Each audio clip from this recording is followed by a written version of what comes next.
MS યુનિવર્સિટીના નાટ્યકલા વિભાગ દ્વારા સાહિત્યકાર ચંચી મહેતાના જીવન પર આધારિત નાટકનું શાનદાર પ્રસ્તુતિ કરવામાં આવી, તેનું મંચન કરવામાં આવ્યું. આ નાટક એટલે કે અલક મલકની ચીજ ચંચી.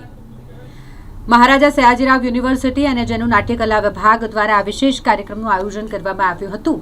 ગુજરાતની રંગભૂમિના આદ્ય પુરુષ અને સમર્થ સાહિત્યકાર ચંદ્રવદનજી મહેતા, જેમના 1.25 શતાબ્દી પ્રસંગ નિમિત્તે વિશેષ કાર્યક્રમ યોજવામાં આવ્યો હતો. આ નાટક ચંચીના બહુઆયામી વ્યક્તિત્વ અને તેમના જીવનના સંઘર્ષોને રંગમંચ પર જીવંત કરવાનો એક સ્તુત્ય પ્રયાસ છે. 40 મિનિટની આ નાટ્ય પ્રસ્તુતિનો પ્રારંભ ચંચીના પ્રખ્યાત નાટક હોહોલિકાની શૈલીમાં રંગલો રંગલીના સંવાદોથી થાય છે.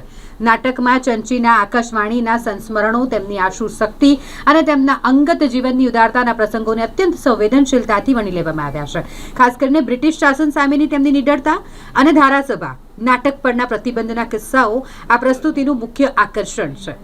નાટકમાં ચંચી જ્યોતિન્દ્ર દવે અને બાદરાયણ સાથે આકાશવાણીમાં પ્રસ્તુતિ આપવા જાય છે અને સ્ક્રિપ્ટ ભૂલી જવા છતાં એ પોતાની આશુશક્તિ એટલે કે ઇમ્પ્રોવાઇઝેશનથી સ્ટેશન ડાયરેક્ટર બુખારી સાહેબને પ્રભાવિત કરી આકાશવાણીમાં જોડાય છે. તે પ્રસંગને અત્યંત રોચક રીતે રજૂ કરવામાં આવ્યો છે. તેમના જીવનના ઘણા બધા મર્મસ્પર્શી અને અદ્ભુત પ્રસંગો પણ આ નાટકમાં લેવામાં આવ્યા છે.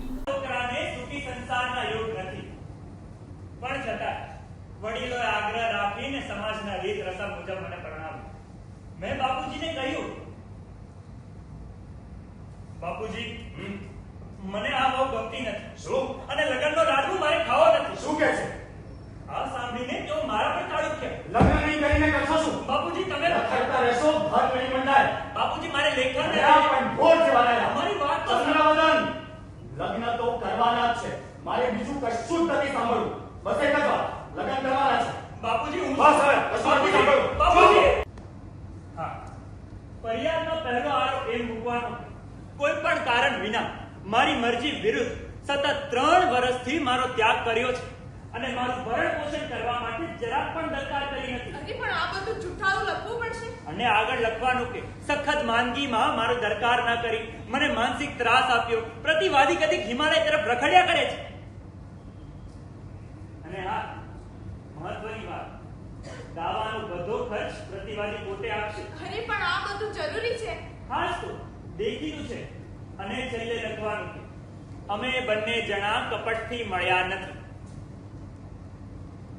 આ રીતે વડોદરાના વકીલે દાવોમાં ફરિયાદનામાના આધારે ટૂંક સમયમાં જ કોર્ટે ફરિયાદીની તરફેણમાં ચુકાદો આપ્યો. કોર્ટ નોંધ લે છે, આ બે પરિણીત વ્યક્તિઓ ઘણા વખતથી છૂટા છે અને છૂટા થાય તો સુખી રહે એમ છે.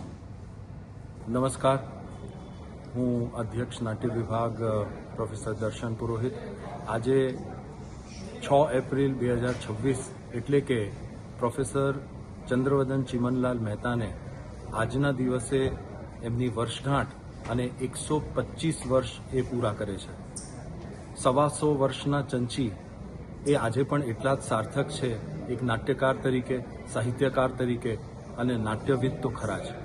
તો આજે નાટ્ય વિભાગ, faculty of performing arts, Maharaja Sayajirao university દ્વારા એક સુંદર નાટકનું આયોજન કરવામાં આવ્યું, જેનું નામ છે અલક મલકની ચીજ ચંચી, જેનું લેખન ડૉક્ટર પ્રોફેસર મહેશ ચંપકલાલ અને ડૉક્ટર આશીષ કેતકર દ્વારા થયું અને એનું દિગ્દર્શન પ્રોફેસર રાકેશ મોદી દ્વારા કરવામાં આવ્યું.